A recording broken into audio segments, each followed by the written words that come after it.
tracking the latest developments from the region. You have a situation where diplomatic efforts are ongoing to reopen the Strait of Hormuz, but Iranian officials are making fresh demands. Iran's Supreme National Security Council this weekend issued a statement calling on the United States to permanently end the war and compensate Iran for damages before the Strait would reopen. Iran's foreign minister says even if a deal is reached, it doesn't necessarily mean the Strait will stay open.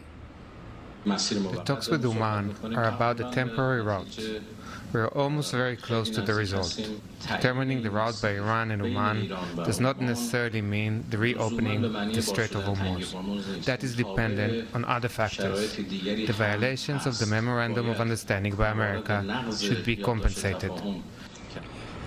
With details still being worked out, the U.S. naval blockade remains in effect. U.S. Central Command says as of August 9th, CENTCOM has redirected 55 commercial vessels, disabled 2 and boarded 2 to ensure compliance. And President Trump told Axios on Sunday, quote, "We are low-keying it. We are only semi-negotiating with them." The president goes on to say, "We are just watching Iran with its huge inflation and the fact they have no money." And the Wall Street Journal reports for weeks President Trump has been laying the groundwork to declare victory in the Iran war should Tehran fully reopen the Strait of Hormuz, even floating the idea privately to senior aides that he's willing to walk away without a nuclear deal, U.S. officials said, again to the Wall Street Journal. Now, Vice President J.D. Vance told Fox News over the weekend that the U.S. pressure on Iran will continue until an agreement is reached that is best for the United States. I try to remind people that we're really in the middle of the game here. This thing is not over. It's obviously not at the beginning. We're in the middle of the game, and we're applying a whole host of tools, diplomatic, economic, military tools, to ensure that we get the best outcome for the American people. I feel quite confident we will get there, but we're still a bit in the middle of the game. A senior Israeli official told Fox News that today they are reviewing credible evidence inside of Iran of mounting economic pressure on the regime. They say regime officials are having to choose where money goes domestically.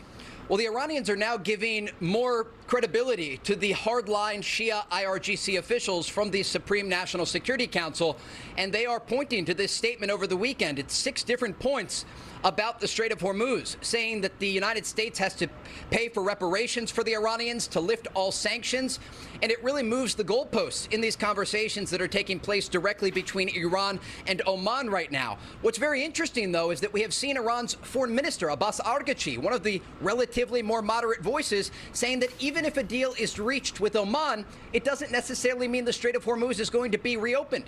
And so, again, it raises this question about what comes next in the region, because if the Iranians say they have reached an agreement with Oman to still control the Strait, and now they are adding new demands on top of this conversation that hasn't even concluded in the region, they're likely not going to keep the Strait of Hormuz open. And that is a reality that the administration will have to make serious decisions about, given the fact that the U.S. military posture remains high across the Middle East. The video that was circulating of Iran's new supreme leader, Mojtaba Khamenei, is believed to be old.